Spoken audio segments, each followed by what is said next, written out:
Praise the Lord. Hallelujah. Hallelujah. Hallelujah. எத்தனை பேர் கர்த்தர் என்னோடு கூட பேச போகிறார்? விசுவாசத்தோடு கூட இருக்கிறீங்க? Hallelujah. Hallelujah. Hallelujah. கருவிலே தாயின் கருவிலே உருவான நாள் முதலா கண்மணி போல காத்து வந்தீரே. கருவிலே தாயின் கருவிலே உருவான நாள் முதலா கண் போல காத்து வந்தீரே. என்ன தவம் செய்தேனோ தெரியலையே, அன்பு வைத்தீரே.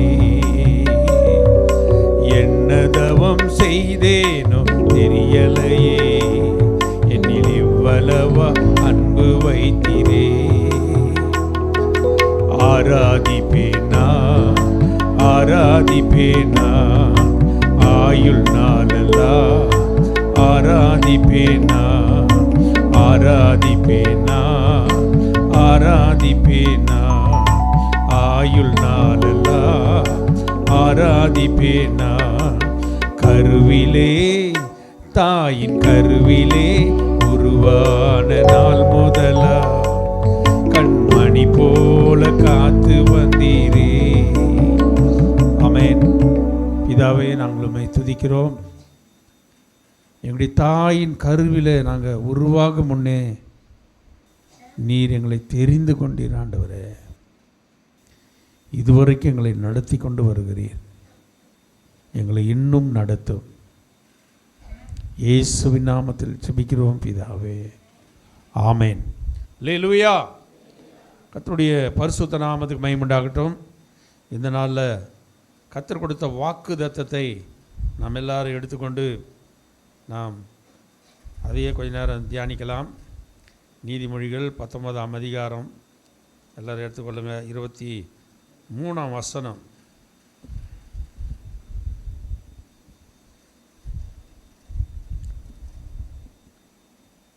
கர்த்தருக்கு பயப்படுதல் ஜீவனுக்கு ஏதுவானது, அதை அடைந்தவன்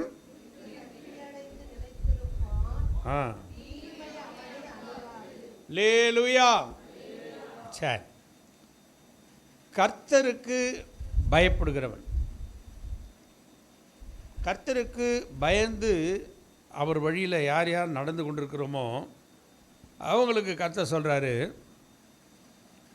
இந்த கர்த்தருக்கு பயப்படுதல் இருக்குது, அது ஜீவனுக்கு ஏதுவானது. அல்லேலூயா. The fear of the Lord leads to life. Leads to life. The fear of the Lord. கர்த்தருக்கு பயப்படுதல் ஜீவனுக்கு ஏதுவானது.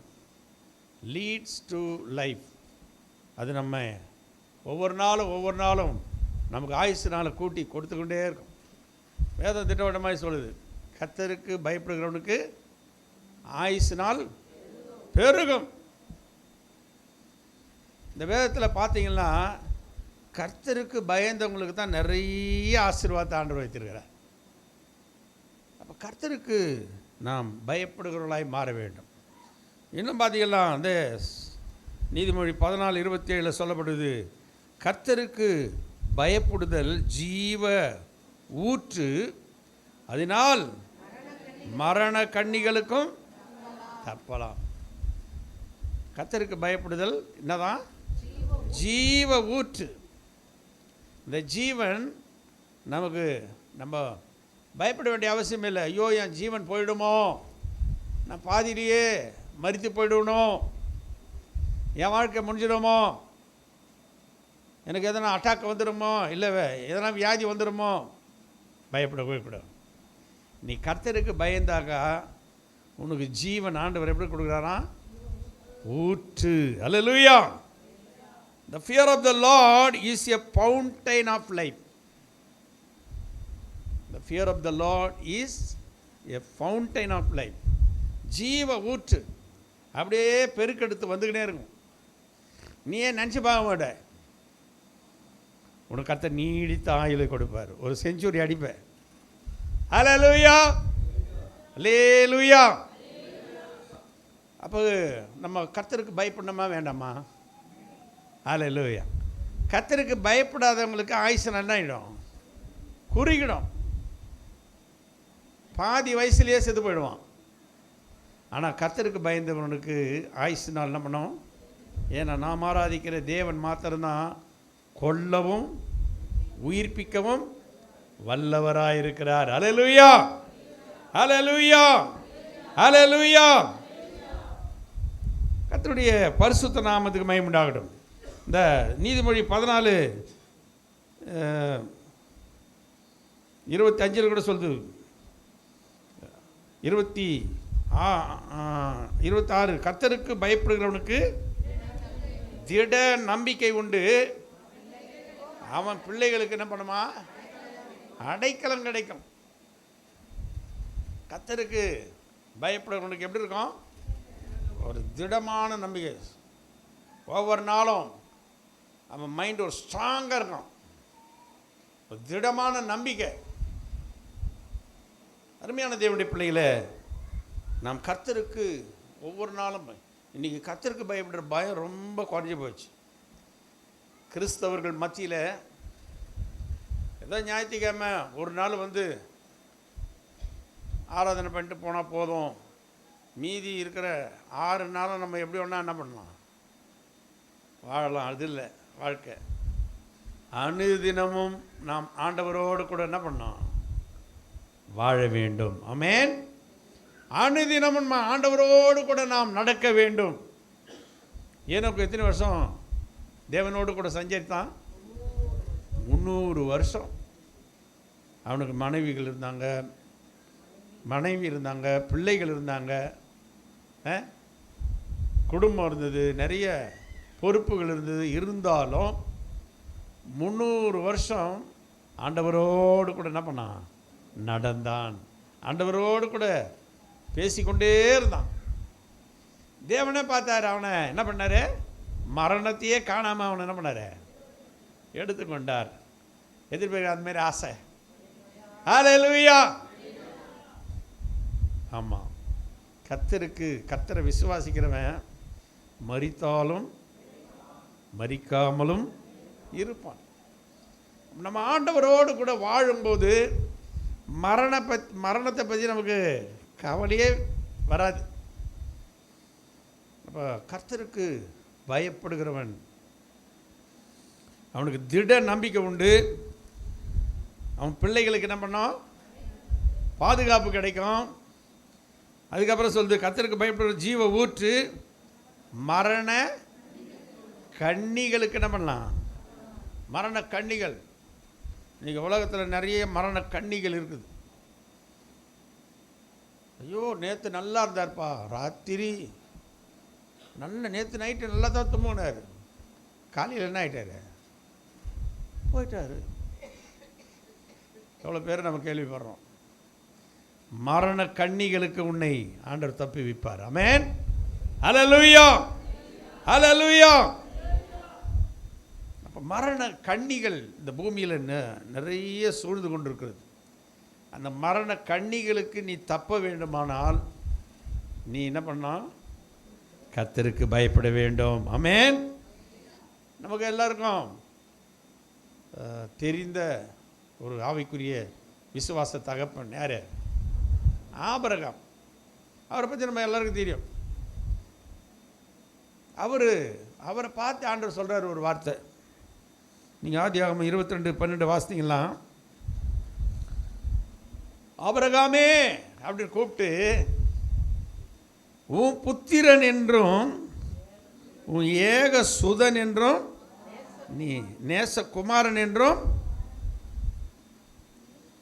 உன் ஏக சுதன் என்றும் அதுக்கடுத்த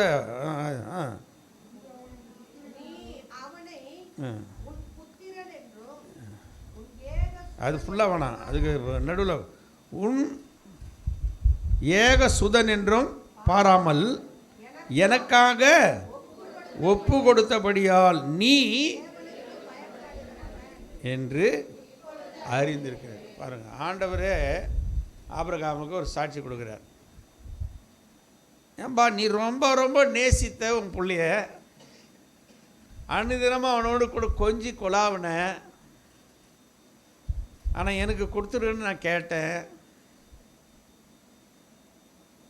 ஆனால் நீ ஆண்டவர் ரொம்ப விளக்கமாக சொல்கிறார் பாரு, உன் ஏக சுதன் எவ்வளோ அவன் ஏன்னா எத்தனை வயசில் குழந்தை கட்டிச்சு அவனுக்கு? 100 வயசில். எந்த அளவுக்கு அவன் அந்த பிள்ளையின் மேலே பாசமாக இருப்பான் பாருங்க. ரொம்ப பிள்ளை மேலே ரொம்ப லைக் பண்ணி சந்தோஷமாக இருந்திருப்பான். நல்லா அவன் வளர்ந்துருக்கான் இப்போ குழந்தை. அந்த மாதிரி நேரத்தில் ஆண்டவர் பார்த்தார், உன் ஏக சுதன் என்று என்ன பண்ணல நீ பார்க்காம அவனை எனக்கு என்ன பண்ணிட்ட, ஒப்பு கொடுத்தான். அருமையான தேவனுடைய பிள்ளைகளே, கர்த்தருக்கு பயப்படுதல் என்றால் இந்த உலகத்தில் எனக்கு எது பெருசாக தோணுதோ, நான் எதை ரொம்ப நேசிக்கிறேனோ அதை யாருக்கு கொடுத்தோம்னா கர்த்தருக்கு ஒப்பு கொடுக்கணும். ஆமென், அல்லேலூயா. இதான் கர்த்தருக்கு பயப்படுறது. அப்போ ஆண்டவரே சாட்சி கொடுக்குறாரு, ஆபிரகாமே, நீ உன்னுடைய ஏக சுதன் என்று பாராமல், உனக்கு அவன் தான் உயர்ந்தவன், அவன் தான் உனக்கு பெஸ்ட்டு, எல்லாத்துலேயும் ஃபஸ்ட்டு பெஸ்ட்டு எல்லாமே உனக்கு அவன் தான். ஆனால் அதை நீ பாராமல் அவனை எனக்கு என்ன பண்ணிட்ட, ஒப்பு கொடுத்தியே. அதனால் நீ தான் யார்? கர்த்தருக்கு பயப்படுகிறவன். அல்லேலூயா. அப்போ கர்த்தருக்கு பயப்படுகிறவனை கர்த்தர் என்ன பண்ணார்னா இந்த பூமியில் ஆசீர்வதிக்கிறார். ஆபிரகாமை கர்த்தர் ஆசீர்வதித்தாரா இல்லையா? அவனுக்கு உண்டான எல்லாவற்றையும் ஆசீர்வதித்தார். அவனை சீமானா இந்த பூமியில் வைத்தார். அவன் ஆஸ்தி ஐஸ்வர்யத்தை பூமியே என்ன பண்ணலையா, தாங்கக்கூடாமல் இருந்தது. அப்போ கர்த்தர் உன்னை என்னை ஆசீர்வதிக்கணும்னா ஆபிரகாமுக்கு நீடித்த ஆயுளை கர்த்தர் என்ன பண்ணார்? கொடுத்தாரா இல்லையா? கொடுத்தார். அப்போ ஒன்று நினச்சிக்கணும், நான் ஆராதிக்கிற என் தேவன் தான் கொல்லவும் முடியும், உயிர்ப்பிக்கவும் முடியும். அவன் என்னுடைய ஃபஸ்ட்டு பெஸ்ட்டை என் தேவனுக்கு நான் கொடுத்துட்றேன். கொடுத்ததுனால ஆண்டவர் பார்த்தாரு, ஐஸ்டரா இல்லை, அதையும் அவனுக்கு திரும்ப கொடுத்தாரு. அவன் பிள்ளையும் திரும்ப வாங்கினான். ரெண்டாவது கூட என்ன பண்ணிட்டான்? ஆசீர்வாதத்தையும் அள்ளி கொண்டான். அருமையான தேவனுடைய பிள்ளைகளை, இதிலிருந்து கர்த்தருக்கு பயப்படுதல், ரோமர் 8ஆம் அதிகாரத்தில் சொல்லப்படுது, கர்த்தருக்கு பயப்படுதல் என்னன்னா தீமையை விட்டு விலகுவதே. தீமை, இந்த உலகத்தில் எவ்வளோ தீமைகள் இருக்குது. இந்த தீமையெல்லாம் விட்டு விலகுறவன் கர்த்தருக்கு பயப்படுகிறவன். ஆனால் இங்கே ஆபிரகாம் என்ன பண்ணான்? தன்னுடைய பெஸ்ட்டையே கர்த்தருக்கு என்ன பண்ணான்? ஒப்பு கொடுத்தான். நாம் கூட இந்த உலகத்தில் இந்த உலகத்தோடு கூட இணைந்து போவதை விட உலகத்துக்கு ஒத்த வேஷம் தரித்து கொண்டு, ஐயோ என்னால் இதை விட முடியலையே, அதை விட முடியல, நீ கர்த்தருக்காக அதை ஒப்பு கொடுத்துரு. எந்த காரியத்தை உன்னால் விட முடியலையே, அது அப்படியே உன்னை போட்டு அமுக்கி உன்னை அடிமைப்படுத்தி கொண்டிருக்கிறதோ அந்த காரியத்தை கொண்டு போய் தேவ காலத்தில் என்ன பண்ணோம்?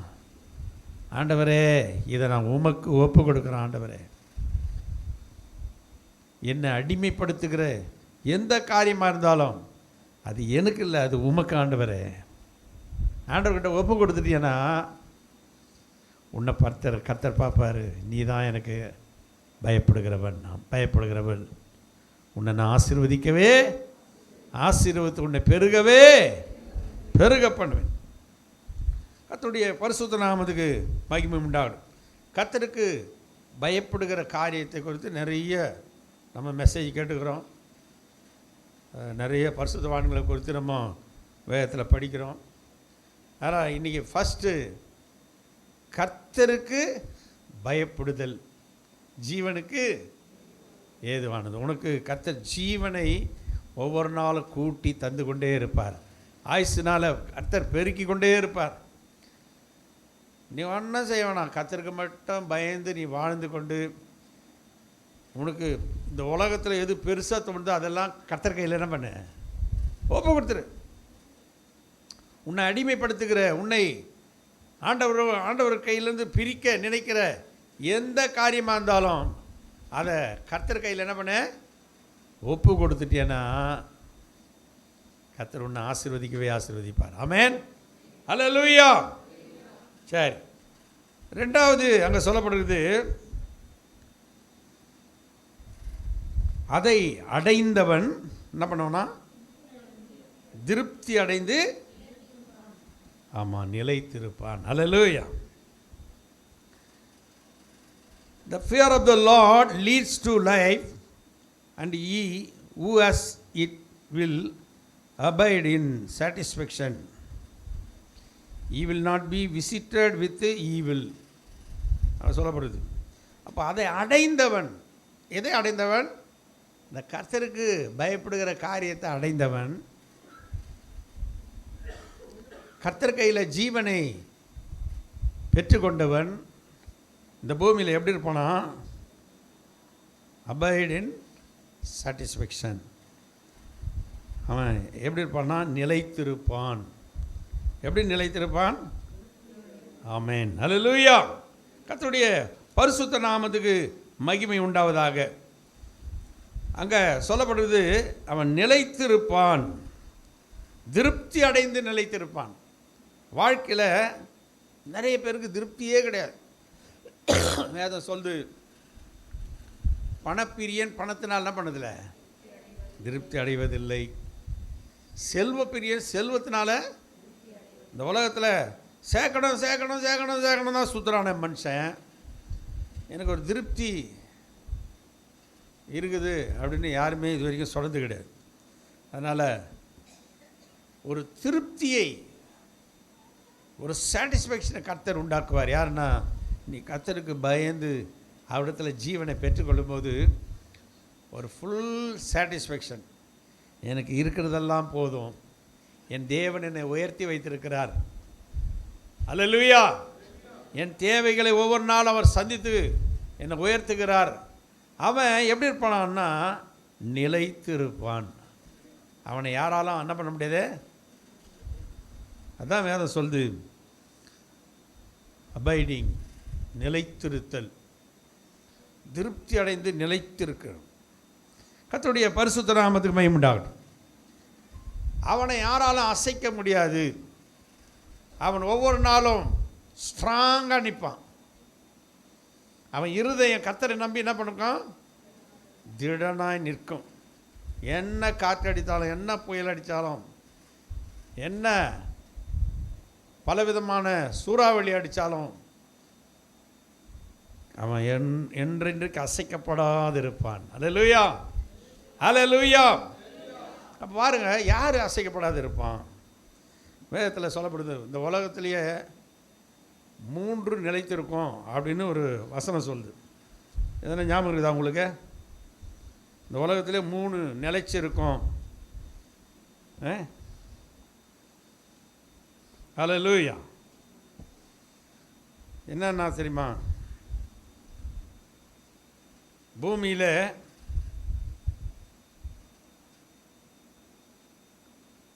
ஒவ்வொரு நாளும் 3 நிலைத்திருக்கும். அதில் எதுனாக்கா அன்பே பெருசு.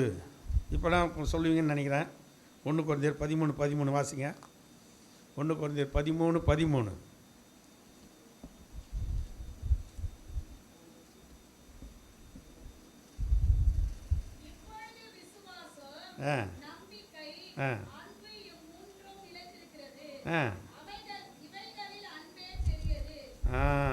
இப்போ வந்துச்சா? அல்லேலூயா. வேதத்தை நீங்கள் ஒரு குழு கொடுத்த உடனே கண்டுபிடிச்சிடணும். நிறைய வாட்டி இந்த வசனத்தை நம்ம வாசித்துனே இருக்கணும்.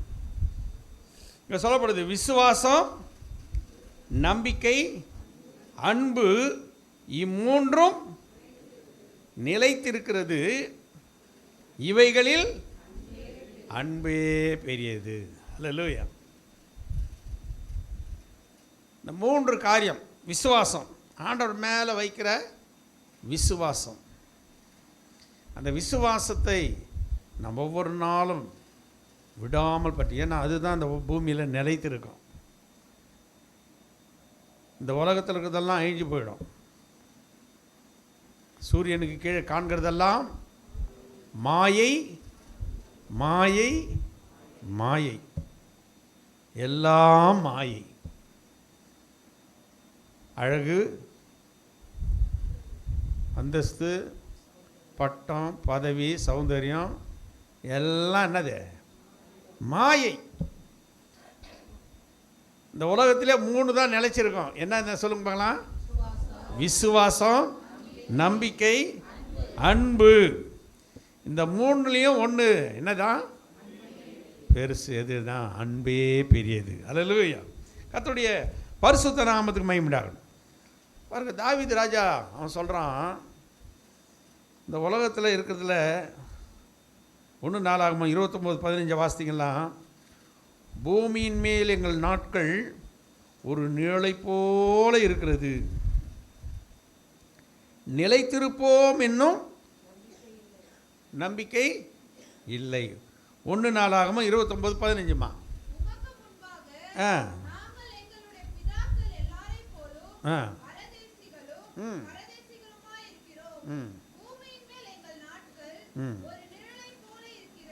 அல்லேலூயா. ஆமாம், பூமியின் மேலே நம்முடைய வாழ்க்கை இருக்குது. அது எப்படி இருக்குதான்? நிழலை போல இருக்கிறது. இப்போ நிற்கிறோம், இங்கே நிழல் தெரியுது. அது அப்படியே ஸ்டாண்டர்டாக அப்படியே இருக்குமா? கொஞ்சம் அப்படி நீ மூவ் பண்ணினா நிழல் என்ன பண்ணாங்க? அங்கே தான் போயிடும். அப்போ நிழலை போல வாழ்க்கை நம்முடைய வாழ்க்கை. இந்த உலக வாழ்க்கை அவ்வளோதான். புல்லின் பூவை போல. காலையில் நல்லா ஒரு பாட்டு கொடுப்பானுமே, காலையில் மலர்ந்து மாலையில் மறையும் மலராய் வாழ்கிறார். காலையில் மலர்ந்து மாலையில் மறையும் மலராய் வாழ்கிறார். ஓ மனிதனே, நீ எங்கே போகிறாய்? ஓ மனிதனே, நீ எங்கே போகிறாய்? காலையில் மலர்ந்து மாலை மறையும் மலராய் வாழ்கிறார். அல்லேலூயா. பாருங்க, இந்த உலக வாழ்க்கை இருக்குத, அது நிரந்தரமே கிடையாது. நம்ம என்னமோ அது என்னமோ நிரந்தர மாதிரி நினச்சிக்க நம்ம வாழலாம். அது ஒரு நிழலை போல். அதனால் தாவீது ரொம்ப அருமையாக சொல்கிறான், பூமியின் மேல் எங்கள் நாட்கள் ஒரு நிழலை போல இருக்கிறது, நிலைத்திருப்போம் இன்னும் நம்பிக்கை இல்லை. இந்த உலகத்தில் நம்ம நிலைச்சிருப்போம்னு நம்பிக்கையே கிடையாது. யார் என்னைக்கு என்ன நடக்கும்னு நாளை நமது இல்லை. அந்தந்த நாளில் நம்ம வாழறமே, அதுதான் கர்த்தர் நமக்கு கொடுத்த கிருபை. ஒவ்வொரு நாள், ஆண்டவரே நீர் இந்த நாளை கொடுத்தீரே, உமக்கு நன்றி ஆண்டவரே, எனக்கு மட்டும் ஜீவனை கொடுத்தீர், அதுக்காக உமக்கு நன்றி. அந்த அன்னன்னைக்கு கர்த்தரோடு கூட என்ன பண்ணணுமா? ஜாலியாக இருந்துடணும். அல்லேலூயா. நாளை என்பது நம்ம கையில் இல்லை, அது கர்த்தர் கையில் இருக்குது. நம்முடைய எதிர்காலம் அவர் கையில் இருக்குது. அதனால் பூமியின் மேலே நிலைத்திருப்போம் என்கிற நம்பிக்கை. அதனால் நமக்கு ஆண்டவர் கொடுத்த விசுவாசம், அந்த மகா பரிசுத்தமான விசுவாசத்தின் மேலே உங்களை என்ன பண்ணுமா? உறுதிப்படுத்தி கொண்டு. அந்த விசுவாசத்தில் நம்ம ஒரு நாளும் அப்படியே ஷேக் ஆகவே கூடாது. யூதாவில் நம்ம வாசிக்கிறோம், பிரியமானவர்களே, உங்கள் மகா பரிசுத்தமான விசுவாசத்தின் மேல் உங்களை என்ன பண்ணுங்க? உறுதிப்படுத்தி கொண்டு. இந்த விசுவாசத்தை ஒரு நாளும் நம்ம அசைக்கவே கூடாது. என் தேவன் என்னோடு கூட இருக்கிறார். அந்த விசுவாசம் நமக்குள்ளே இருக்கணும். காற்றையும் கடலையும் அதட்டின தேவன், கடல் மீது நடந்த தேவன், செங்கடலை 2ஆய் பிளந்த தேவன் என் கூடவே இருக்கிறார். அல்லேலூயா, அல்லேலூயா. அந்த விசுவாசம் சாத்ராக் மேஷாக் ஆபத்நேகோக்குள்ளே இருந்தது பாருங்க. அக்கினி சூளை 7 மடங்கு சூடாக்கி வச்சானுங்க. ஆனால் அவனுங்க சொன்ன, நாங்கள் ஆராதிக்கிற எங்கள் தேவன் எங்களை என்ன பண்ணுவார்? தப்புவிப்பார். அல்லேலூயா. அந்த விசுவாசம் நமக்குள்ளே வர வேண்டும். அந்த விசுவாசம் அதுதான் உங்களுக்கு நிலைத்திருக்கும். ஆமென், அல்லேலூயா. ஆண்டவர் மேலே நம்பிக்கை. ஆண்டவர் மேலே என்ன பண்ணோம்? நம்பிக்கை. நாசியிலே சுவாசமுள்ள ஒரு மனுஷன் என்ன பண்ணாத? நம்புவதை பார்க்கிறோம். எரேமியால நம்ம வாசிக்கிறோம், 17 வாசிக்கிறோம். மனுஷன் மேலே நம்பிக்கை வச்சு மாம்சத்தையே தன் புய பலமாக்கி கொண்டு வாழுறவன் யார்? அவன் சபிக்கப்பட்டவன். அவனுக்கு சாபம் தான் வரும். எந்த நேரம் பார்த்தாலும் மாம்சத்தையே நினச்சிக்கின்னு, இந்த உலகத்தில் எப்படியாவது பெரிய ஆள் ஆயிடணும், இத்தை பண்ணிடணும், அத்தை பண்ணிடணும் அப்படின்னு நினச்சிக்கின்னு மனுஷனையே தன் நம்பிக்கையாய் கொண்டு, இவங்கிட்ட போனால் எனக்கு இது நடந்துடும், அவங்ககிட்ட போனால் இது நடக்கும். எவங்க போட்டாலும் நடக்காது. தேவனிடத்தில் தான் உனக்கு எல்லாமே நடக்கும். ஆமென். கர்த்தரையே தன் நம்பிக்கையாய் வைக்கிற மனுஷன் பாக்கியவான். அவனை தான் ஆண்டவர் என்ன பண்ணுவார்? நீர்க்கால்களின் ஓரமாய் நடப்பட்ட ஒரு மரத்தை போல அவன் செழித்திருக்க வைப்பார். இந்த மார்ச் மாதம் ஒரு நம்பிக்கை. ஆண்டவரே, பூமியில் நிலைத்திருக்கிறது 3 தான். என்னது? நம்பர் 1 விசுவாசம், நம்பிக்கை. நான் உண்மையே நம்புவேன் ஆண்டவரே, நான் உண்மையே நான் நம்பிக்கொண்டிருப்பேன் ஆண்டவரே. ஒவ்வொரு நாளும் உண்மையே, நான் வேற எதையும் நம்ப மாட்டேன் ஆண்டவரே. நீ ஆண்டவரை மட்டும் நீ நம்பினியனா நீ ஒரு நாளும் என்ன பண்ண மாட்ட? வெட்கப்பட்டு போகவே மாட்டாய். அல்லேலூயா. 3வதாக அன்பே. அந்த 3லையும் அன்பு தான் என்னதான் பெரியது. அல்லேலூயா. இந்த அன்பு நமக்குள்ளே இருக்கணும். நம்முடைய ஆண்டவரை குறித்து வேதம் சொல்லுது, அவர் அன்பே உருவாய் இந்த பூமியில் வந்தார். நீங்கள் எபிரேயர் 13:1 வாசித்தீங்கன்னா அங்கே சொல்லப்படுறது. எபிரேயர் 13:1 சகோதர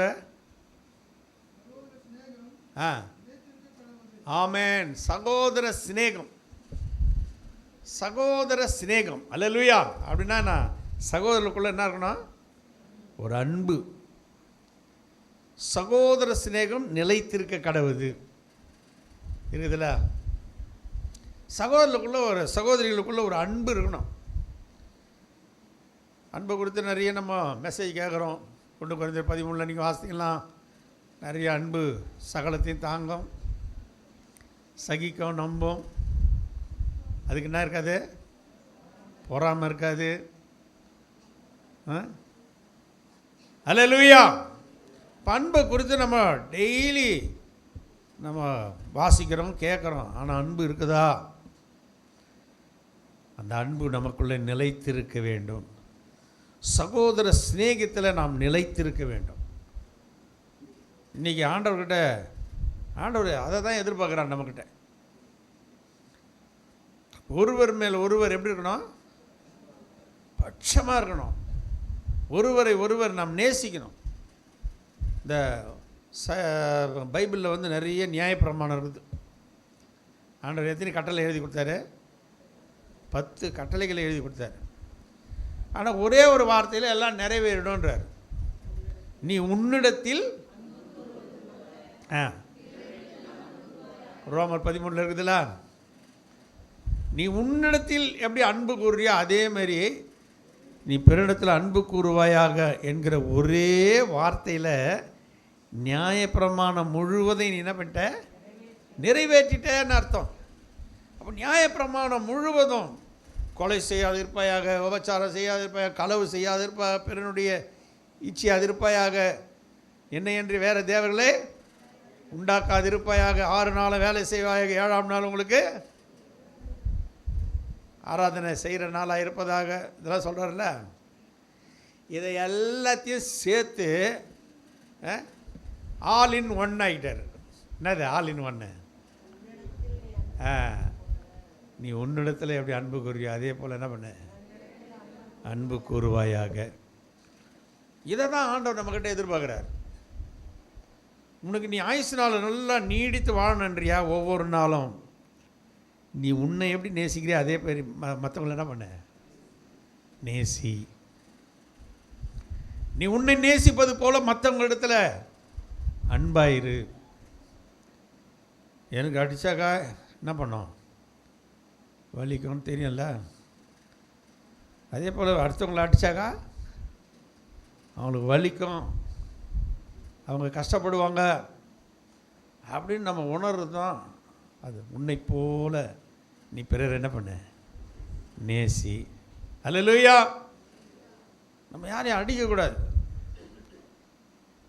கணவன் மனைவியை போட்டு அடிக்கிறது, மனைவி கணவனை போட்டு அடிக்கிறது, வீட்டில் யார் யார் எப்படி அடிச்சுக்கிறீங்களே எனக்கு தெரியல. அல்லேலூயா. கோபத்தில் அடிச்சிக்காதீங்க, சில ஜாலியாக இருங்க. நான் கூட அதாவது இந்த மனைவி கணவன்றது இது கர்த்தர் கொடுத்த ஒரு பெரிய பொக்கிஷம்தான். இந்த மனைவி இல்லாத நேரத்தில் தான் அவங்களுடைய அருமை பெருமையெல்லாம் என்ன பண்ணோம், கணவனுக்கு தெரிய ஆரம்பிக்கும். அதனால் மனைவி இருக்கும்போது நல்லா ஜாலியாக பேசுங்க, ஜாலியாக விளையாடுங்க, அவங்களோடு கூட நல்லா சந்தோஷமாக இருங்க, பேசிக்கினே இருங்க. நான் கூட எப்போ பாரு நாங்கள் சண்டை போடுற மாரி போட்டுனே பேசிக்கிட்டு தான் இருப்போம். ஆனால் அது சண்டை கிடையாது. நான் எதனா அவங்கள சொல்லுவேன், அவங்க எதனா சொல்லுவாங்க. நாங்கள் 2 பேரும் எத்தனை பேசி பேசி பேசி பேசி. ஏன்னா வாழப்போகிற வாழ்க்கை இது, இந்த பூமியில் மேலே வாழப்போகிற வாழ்க்கை எவ்வளோ காலம், நீளை போல் இருக்குது. எவ்வளோ நாள் வாழணும்னு எனக்கு தெரியாது. நான் எவ்வளோ நேரம் இருப்பேன்னு எனக்கு தெரியாது, அவங்க எவ்வளோ நேரம் இருப்பாங்கன்னு. நம்ம கொடுத்த தேவன் கொடுத்த அந்த வாழ்க்கையை நம்ம என்ன பண்ணால் நமக்கு சந்தோஷமாக அனுபவிக்கணும். நல்லா ஜாலியாக பேசுங்க. கொஞ்சம் தீர்ப்பிக்கணும், இப்படி வச்சுக்கணுங்கிறது, இப்படி வச்சுக்கணுங்கிறது வீட்டுக்குள்ளே இருக்காதீங்க.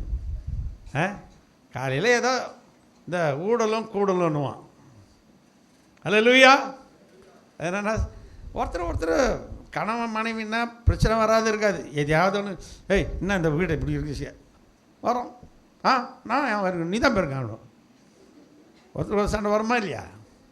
இதெல்லாம் சிம்பிள். அதுக்கப்புறம் அப்படியே உடனே அதை சால்வ் பண்ணிட்டு சரி பண்ணிட்டு போயிடணும். அதுதான் வாழ்க்கை. ஆமென். அதனால் என்ன நீ இப்படி சொல்லிட்டியே, என்ன இப்படி சொல்லிட்டு இப்படி மூஞ்சி திருப்பி வச்சுக்கிட்டு அப்படி காலையில் சண்டை, நைட்டில் என்ன பண்ணணும், சமாதானம் ஆயிடணும். அல்லேலூயா. பாருங்கள், குடும்பத்தில் ஒரு கணவன் மனைவிக்குள்ளே ஒரு நேசம், ஒரு பாசம் இருக்கணும். பிள்ளைகள் பெற்றோருக்குள்ளே என்ன பண்ணணும், பிள்ளைகளே உங்கள் பெற்றோருக்கு கர்த்தருக்குள் கீழ்ப்படிங்க, கர்த்தருக்குள் கீழ்ப்படினோம், எல்லாத்துலேயும் கீழ்ப்படினோம். கர்த்தருக்கு அவர் அவங்க அப்பா உனக்கு சும்மா தேவையில்லாத்தையே சொல்லுவார், என் பிள்ளை என்ன பண்ணோம், நல்ல நிலைமையில் வரணும், டாப்பில் வரணும்னு தான் ஆசைப்படுவார். அப்போது கர்த்தருக்குள்ள ஒரு சொல்கிற காரியத்துக்கெல்லாம் நீங்கள் என்ன பண்ணணும், கீழ்ப்படினோம். அல்லேலூயா. பெற்றோர்களே உங்கள் பிள்ளைகளை என்ன பண்ணாதீங்க இல்லையா, வசனம் கோபப்படுத்தாதீங்கன்னு எபேசியர் 6 இருக்குதா இல்லையா? பைபிளை படிக்கணும். பைபிள் நிறைய பேர் படிச்சுக்கிறீங்க, என்ன படிச்சிங்கன்னு தெரியல எனக்கு. ஆனால் படித்தேன்றீங்க. ஒவ்வொரு அணுவாக படிக்கணும். என் பைபிள் பாருங்கள், இப்போ தான் எனக்கு போன ஜூலையில் தான் ஒரு பெரிய பைபிள் ஒன்று ஜபா பிரசன்னம் பண்ண போல எத்தனை வந்து அதை பார்த்தீங்கன்னா இவ்வளோ சீக்கிரத்தில் நான் எல்லாத்துலேயும் எழுதி வச்சுருப்பேன். காலையில் எழுந்து அதை வச்சுக்கிட்டு பேனா எதுக்கு இருக்குது, படித்து அதை குறிப்பு எடுத்துக்கிட்டே இருக்கணும். பக்கத்தில் அதை அது மாதிரி படிங்க. சமயத்தை படிச்சிட்டேன் அப்படி இல்லை. ஒவ்வொரு வசனத்தை எடுத்தினா அதில் உயிர் இருக்குது. அல்லேலூயா. அந்த வசனத்தை தியானம் பண்ணி படிச்சிங்கன்னா இந்த வசனத்தை படிச்சிங்கன்னா அங்கே ஒரு ஜோடி இருக்கும். அந்த ஜோடியை தேடணும் போய்ட்டு. வேதம் எப்படின்னு சொல்லுதுன்னா, வேத வசனங்களை என்ன பண்ணுங்க, ஆராய்ந்து பாருங்கள், அவைகளால் உங்களுக்கு நித்திய ஜீவன் கிடைக்கும். வேத வசனத்தை ஆராய்ச்சி பண்ணணும். இங்கே ஒரு ஜோடி ஒரு வசனம் இருக்குது. இந்த ஜோடி எங்கே இருக்குது பாரு, தேடு. இதுக்கு ஜோடி எங்கே இருக்குது, அந்த ஜோடியை தேடி அதை லிங்க் பண்ணி வை. இந்த இடத்துல அதுக்கு ஜோடி இருக்குது. இப்படி நீங்கள் லிங்க் பண்ணி வச்சிங்கன்னா நீங்கள் பெரிய பிரசங்கி ஆயிடலாம். அல்லேலூயா. அப்படி படிக்கணும். நீங்கள் யாத்திராகமம் படிச்சிக்கிறீங்க, நீங்கள் நிறைய பேர் படிச்சிக்கிறீங்கன்னு பார்த்தேன். ரொம்ப சந்தோஷம். யாத்திராகமத்தில் எவ்வளோ விஷயம் இருக்குது. யாத்திராகமத்தில் இஸ்ரவேலருக்கும் எகிப்தியருக்கும் உள்ள வித்தியாசங்களை கர்த்தர் நிறைய காட்டுறாரு. அல்லேலூயா. அவங்கள எப்படி பார்க்குறாரு, இவங்களை எப்படி பார்க்குறாரு பாருங்கள். அப்போ தேவனுடைய பிள்ளைகளுக்காக கர்த்தர் என்ன பண்ணுறாரா, வைராக்கியம் உள்ளவராக இருக்கிறார். ஆமென். அல்லேலூயா. சரி, நம்ம சாப்டருக்கு வரலாம். இப்போ தாவீது அவனை பார்த்து ஆண்டவர் சொல்கிறாரு, 2 சாமுவேலில் 7:26 தாவீது ஆண்டவர்கிட்ட சொல்கிறான், ஆண்டவர் அவன் ஒரு ஆலயத்தை கட்டணும்னு விரும்புகிறான். அவன் ஆலயம், ஐயோ நான் நல்ல மச்சு பாவப்பட்ட வீட்டில் வாசம் பண்ணுறேன், தேவனுடைய ஆலயமோ எப்படி இருக்குது, வெறுமையாக கிடக்குது, என் தேவனுக்கு நான் ஒரு ஆலயத்தை அரண்மனையை கட்ட வேண்டும் என்று ஆசைப்படுறான் உள்ளத்தில். அதுக்காக அநேக காரியங்களை சவதரிக்கணும், நிறைய பொருட்களை அவன் சேமித்து வைக்கிறான். ஆனால் ஆண்டவர் சொன்னார், ஏம்பா தாவீது, நீ ஆலயத்தை கட்டணும்னு விரும்பினேன், ஆனால் நான் உனக்கு என்ன பண்ணுறேன், ஒரு வீட்டை கட்டி கொடுக்குறேன். அந்த வீட்டை அவன் பிரதேசம் பண்ணுறான். 2 சாமுவேலில் 7:26 வாசிங்க.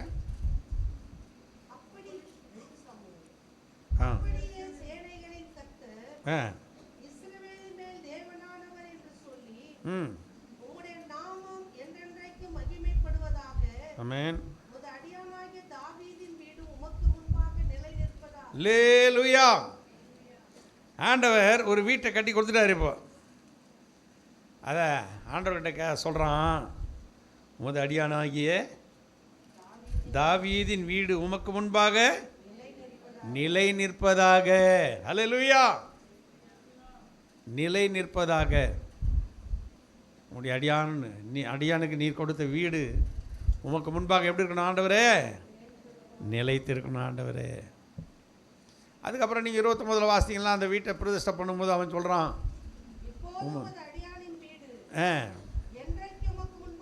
இருக்கும்படி. ஆமென்.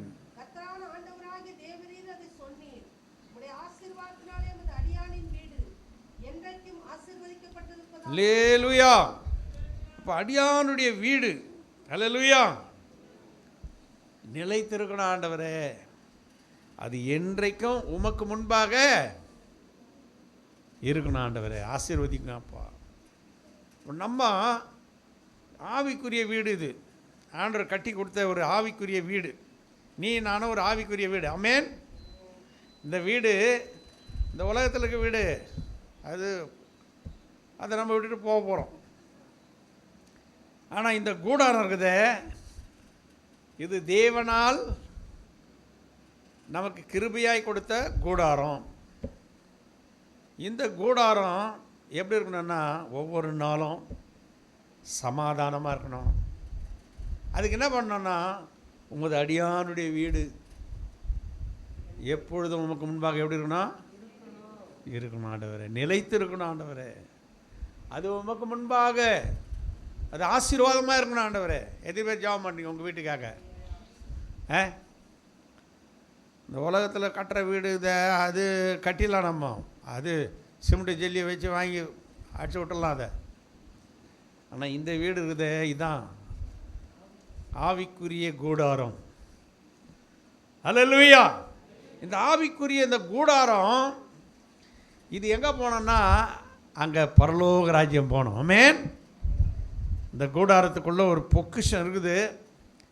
இந்த பொக்கிஷம் அது விலையேற பெற்ற பொக்கிஷம். இந்த பொக்கிஷத்தை நம்ம என்ன பண்ணோம்? ஆதாயம் பண்ண வேண்டும். அது ஆதாயம் பண்ணால் ஒவ்வொரு நாளும் நம்ம ஜெபம் பண்ணும்போது, ஆண்டவரே நீர் கொடுத்த இந்த வீடு என்றென்றைக்கு உமக்கு முன்பாக எப்படி இருக்கணும்? நிலைத்திருக்கணும். ஆண்டவரே செபிக்கணும். நம்ம எல்லாரும் ஜெபம் பண்ணுறீங்களா இனிமேல்ட்டு? அது மாதிரி நான் ஒரு நாளும் அசைக்கவே கூடாது ஆண்டவரே. என் வாழ்க்கையில் நான் உமக்கு முன்பாக எப்போதும் நிலைத்து நிற்கணும் ஆண்டவரே. இந்த சூழ்நிலைகளை பார்த்து பலவிதமான காரியங்களை பார்த்து நான் அசைஞ்சு போயிடக்கூடாது. வலதுபுறம் இடதுபுறம் என்ன பண்ணக்கூடாது? நான் சாஞ்சு போயிடக்கூடாது ஆண்டவரே. நான் உமக்கு முன்பாக எப்படி இருக்கணும்? நிலைச்சு நிற்கணும் ஆண்டவரே. அப்படி ஜெபம் பண்ணுங்க. அல்லேலூயா. இது என்றைக்கும் உமக்கு முன்பாக இது எப்படி இருக்கணும்? ஆசீர்வாதமாக இருக்கணும். உங்கள் கூடாரத்துக்காக நீங்கள் விசேஷமாக ஜெபம் பண்ணணும். இந்த கூடாரத்தை கர்த்தர் ஒரு நாளும் அவர் கைவிடவே கூடாது. அவர் வாசம் பண்ணி கொண்டே இருக்கணும். அல்லேலூயா. அது ஆசீர்வாதமாக இருக்கணும். அதான் அவன் சொல்கிறான், உம்முடைய வீடு, உம்முடைய அரியானுடைய வீடு என்றைக்கும் உமக்கு முன்பாக இருக்கும்படி ஆசீர்வதி ஆண்டவரே. செபிக்கிறான்ல. அப்போ தாவீதை கர்த்தர் ஒவ்வொரு நாளும் அப்படி ஆசீர்வதித்தார்.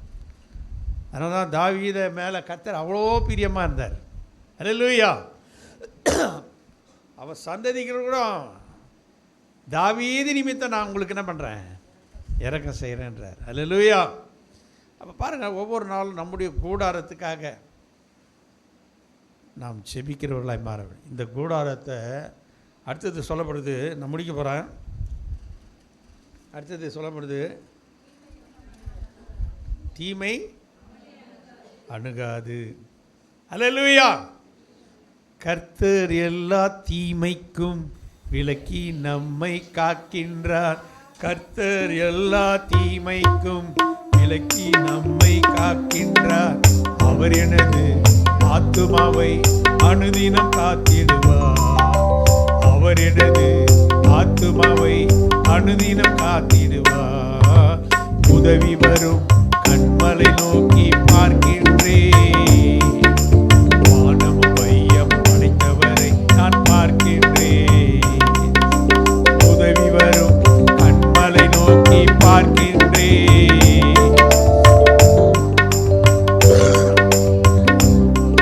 ஆமென். அல்லேலூயா. அதாங்க கடைசி அந்த வசனத்தினுடைய கடைசி பாகம் சொல்லுது, தீமை தீமை அவனை அணுகாது. அல்லேலூயா. அல்லேலூயா. அல்லேலூயா. இந்த கூடாரத்தை தீமை என்ன பண்ணாது? அணுகாது. நீ கர்த்தருக்கு பயந்து அவருக்குள்ளே நீ நிலைத்திருக்கணும். எதில் நிலைத்திருக்கணும்? விசுவாசத்தில், நம்பிக்கையில், அன்பில் நீ நிலைத்திருக்கும்போது நீ கர்த்தருடைய சமூகத்தில் இந்த கூடாரத்தை ஒவ்வொரு நாளும் ஒப்பு கொடுத்து ஆண்டவரே இந்த கூடாரம் எப்போதும் உமக்கு முன்பாக என்ன பண்ணோம்? நிலைத்திருக்கணும் ஆண்டவரே. அது உமக்கு முன்பாக ஆசீர்வதிக்கப்பட்டிருக்கணும் ஆண்டவரே என்று நீ ஜெபிக்க ஜெபிக்க ஜெபிக்க ஜெபிக்க என்ன நடக்கும்னா, தீமை அவனை என்ன பண்ணாது? அணுகாது. அல்லேலூயா. Hallelujah. He will not be visited with evil. He will not be visited with evil. அவனை தீமை அவன் கிட்ட கூட வராது. இந்த உலகத்தில் தீமைகள் நிறைய இருக்கும். எங்கே பார்த்தாலும் தீமையினால் நிறைந்திருக்கும். ஆனால் நீ கர்த்தருக்கு பயந்துட்டேன்னா உன்னை சூழ தேவதூதர்களை ஆண்டவர் என்ன பண்ணாரு? பாளையம் இறங்கி உன்னை பாதுகாக்கிறார். நீ எங்கே போனாலும் எங்கே வந்தாலும் உன்னை சுற்றி அக்னிமயமான ரதங்களும் குதிரைகளும் இருக்குது. நீ கலங்க வேண்டிய அவசியமே இல்லை. உன்னை வெட்டணும்னு ஒருத்தன் நினச்சான கூட அவன் தான் வெட்டிக்கிட்டு சாகுவான். அல்லேலூயா. உங்ககிட்ட ஒரு இம்மி கூட படாது. ஏன்னா நம்மளை சுற்றி யார் இருக்கிறது? யார் இருக்குது? அப்படியே வேதான் சொல்லுதாம்மா. எலிசா சொல்கிறானே, கேயாசி பார்க்குறான். என்ன பார்க்குறான்?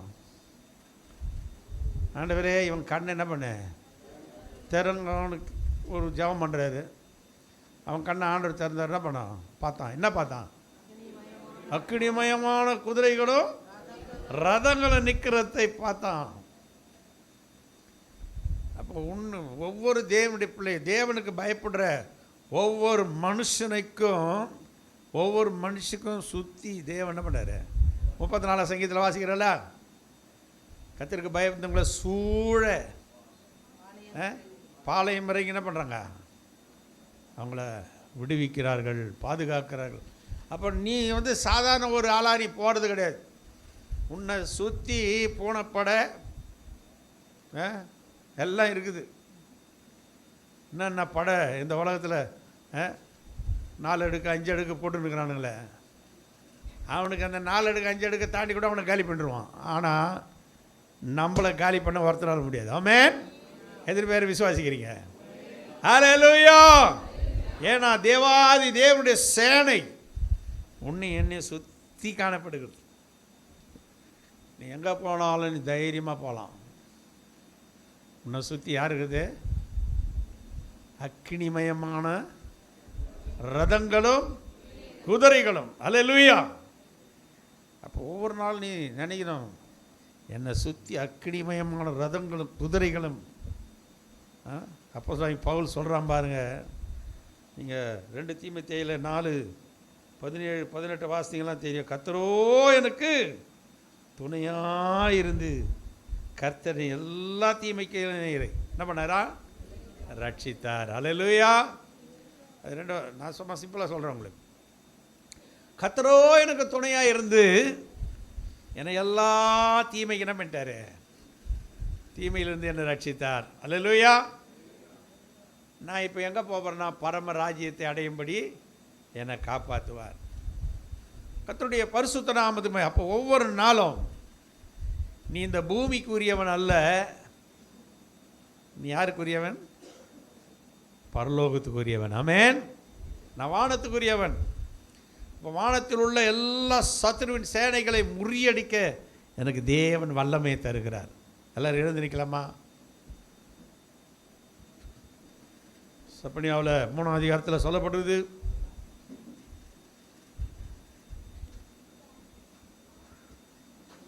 தீமை என்ன பண்ணதான்?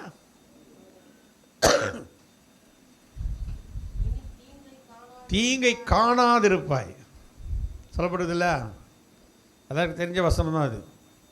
3:15 சப்பனியா 3:15 தீங்கை இனி தீங்கை காணாதிருப்பாய். இந்த மாதம் வாக்குத்தத்தமாய் கர்த்தர் உங்களுக்கு தருகிறார். நீ தீங்கை காணாதிருப்பாய், தீங்கு உன்னை அணுகாது. என்ன தீங்கு அணுகாதுன்றீங்க? ஆனால் என்னால் இந்த சளி இருமல் என்ன விட்டு போகவே மாட்டேங்குது. சளி இருமல் போக மாட்டேங்குதா? போயிடும். ஆமென். இனி உன்னை என்ன பண்ணாது? அணுகாது. அது உன்னை டச் பண்ணி பார்க்குது. வேதம் அப்படிதான் சொல்லுது. யுத்தம் செய்வார்கள், ஆனால் உன்னை என்ன பண்ண மாட்டாங்க. அதை மனசில் வச்சுக்கணும். யுத்தம் வரும், யுத்தமே வராதுன்னு சொல்ல முடியாது. ஆவிக்குரிய மனுஷனுக்கு, ஆவிக்குரியவர்களுக்கு யுத்தம் வரும். பிசாசு யுத்தம் பண்ணுவான். அவன் சும்மா இருக்க மாட்டான். ஏதாவது ஒரு சிக்கலை கொண்டு வந்து விடுவான். நமக்கு பல விதமான காரியங்களை கொண்டு வந்து போடுவான். ஆனால் ஒன்று நினச்சிங்க, யுத்தம் வரும், ஆனால் என்ன பண்ணாது? மேற்கொள்ளாது, நான் தான் மேற்கொள்ளுவேன். ஆமென். அல்லேலூயா, அல்லேலூயா, அல்லேலூயா. அப்போ இயேசுவின் நாமத்தினால எல்லாவற்றையும் நான் மேற்கொள்ளுவேன். யுத்தம் செய்யுமா, ஒரு வழியா வருமா, எத்தனை வழியா ஓடுவான்? 7 வழியா ஓடுவான். கர்த்தர் அவனை முறியடிப்பார். ஆமென். அல்லேலூயா. எத்தனை பேர் விசுவாசத்தோடு கூட இருக்கிறீங்க? ஆண்டவர் மேல விசுவாசமா இருக்கிறீங்களா? ஆமா, 3 காரியம் நிலைத்து இருக்கணும். நம்ம கிட்ட விசுவாசத்துல நிலைக்கணும், நம்பிக்கையில நிலைக்கணும், அன்புல, சகோதர சிநேகத்துல ஒருவர் மேல் ஒருவர் பட்சமா இருக்க வேண்டும், ஒருவரை ஒருவர் நேசிக்க வேண்டும், ஒருவர் பாரத்தை ஒருவர் சுமந்து கொள்ள வேண்டும். கர்த்தர் நிமித்தம் எல்லாரையும் நேசிக்கணும். நான் தான் பெரிய ஆள் நினைச்ச கூடாது. என்ன போலவே அவங்கள நான் நேசிக்கணும். அப்படி இருந்தீங்களா உங்க எண்ணங்களை எல்லாம் ஆண்டவர் பார்த்து உங்களை ஆசீர்வதித்து, ஆபிரகாமை ஆசீர்வதித்த தேவன் உங்களை சீமாட்டியா இந்த பூமியில் வைப்பார்.